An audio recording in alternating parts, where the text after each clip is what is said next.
మాత్రం బాగుంటుంది. ఆ ఐక్యతను అభివృద్ధి పదం వైపు, ఆ ఐక్యతను ఆదర్శంగా జీవించే వైపు మనం డైవర్ట్ చేయాలి. సాధ్యమైనంత వరకు లిక్కర్ వైపు లేదా ఇతరత్ర మరి మూఢత్వాల వైపు పోకుండా ఆచార సాంప్రదాయాలు కాపాడుకుంటూ అభివృద్ధి దిక్కుగా వెళ్ళే విధంగా కూడా నిర్మాణ సంస్థ వాళ్ళు కొంత చేయాల్సిన అవసరం ఉంది. మేము కూడా ఎప్పటికప్పుడు ఈ నెక్స్ట్ అందరూ కొంచెం ఈ పచ్చదనం రేపటి నుంచింది, అది అయిపోయిన తర్వాత ఆల్ డిపార్ట్మెంట్స్ తోటి మీటింగ్స్ పెట్టుకొని గ్రామాలలో కూడా అవేర్నెస్ ఎట్లా ఇవ్వాలి, పబ్లిక్ చెడు వ్యసనాల నుంచి ఎట్లా మనం దూరం చేయాలి.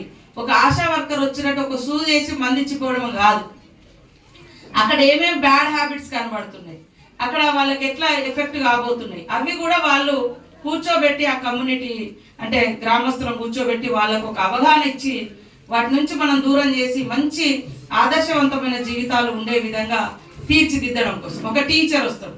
పిల్లలకు బడి చెప్పడం కాకుండా వారానికి ఒకసారి గ్రామస్తులందరితో కూడా ఇంటరాక్ట్ అయ్యి ఇక్కడ ఏం సమస్యలు ఎట్లాంటి వేధిస్తున్నాయి చెప్పి వాటికి ఇట్లా చేస్తే పరిష్కారం అవుతుందని మాకు చెప్పడం కావచ్చు, కలెక్టర్ గారికి చెప్పడం, తర్వాత ప్రజల యొక్క భాగస్వామ్యాన్ని కూడా అందులో పెంచి అందులో కలిపి ఊర్లను అభివృద్ధి చేసుకోవచ్చు. ప్రతిదానికి ఎవరో బయట నుంచి వస్తారు చేస్తారని కాకుండా ఇప్పుడు ఒక ఊర్లో ఇంకుడు అంటే నీళ్ళల్లో మొత్తం పురుగులు వాడినాయి, ఏరు వాళ్ళు నీళ్లు వర్షం నీళ్లు పట్టుకున్నారు ఆ గోళంలో, ఆ గోళాన్ని కడుక్కోలేదు, ఏదైతే హౌస్ ఉంటుందో కడగలేదు, అందులో పురుగులు కనబడుతుంది. వాళ్ళ ఇంట్లో పోయి గోళం అయితే మనం కడగలేం కదా, వాళ్ళు కడుక్కోవాలి కదా, దాంతో వింత వింత జబ్బులు వస్తున్నాయి. ఇప్పుడే డిస్కషన్ అయింది. ఎందుకు అంటే ఆ గోళంలో డాక్టర్ గారు డిఎంఎన్హెచ్ఓ గారు చూపించారు, ఏంది ఆ ఊర్లో ఇట్లా ఎందుకు వర్షం నీళ్ళు పడ్డప్పుడు అది కడుక్కోవాలి, కొత్త నీళ్ళు పట్టుకోవాలి, రోజు నీళ్లు కడిగి మంచిగా ఫ్రెష్గా పట్టుకోవాలి.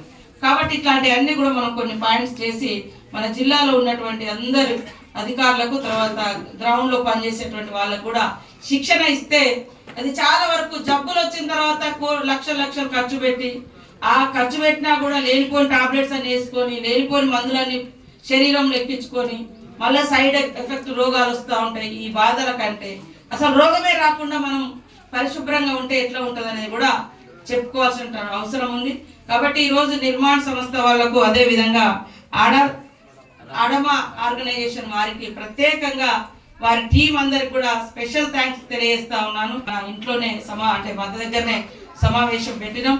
ఖచ్చితంగా నాకు వేరే ప్రోగ్రాం వచ్చింది కానీ ఖచ్చితంగా దాన్ని క్యాన్సిల్ చేసుకొని ఈ జిల్లా అభివృద్ధి కోసం, ఈ నియోజకవర్గ అభివృద్ధి కోసం మీలాంటి దాతల యొక్క సహకారం, గవర్నమెంట్ పరంగా కూడా మేము కొన్ని రోడ్లు కానీ ఇతరత్ర ఇండ్లు కానీ అవన్నీ ఇచ్చినప్పటికీ కూడా ఇట్లా ఈ రకమైనటువంటి కమ్యూనిటీ బేస్డ్గా డెవలప్ అయ్యేటువంటి యాక్టివిటీస్ మన లాంటి వెనుకబడ్డ ప్రాంతాలకు చాలా చాలా అవసరం.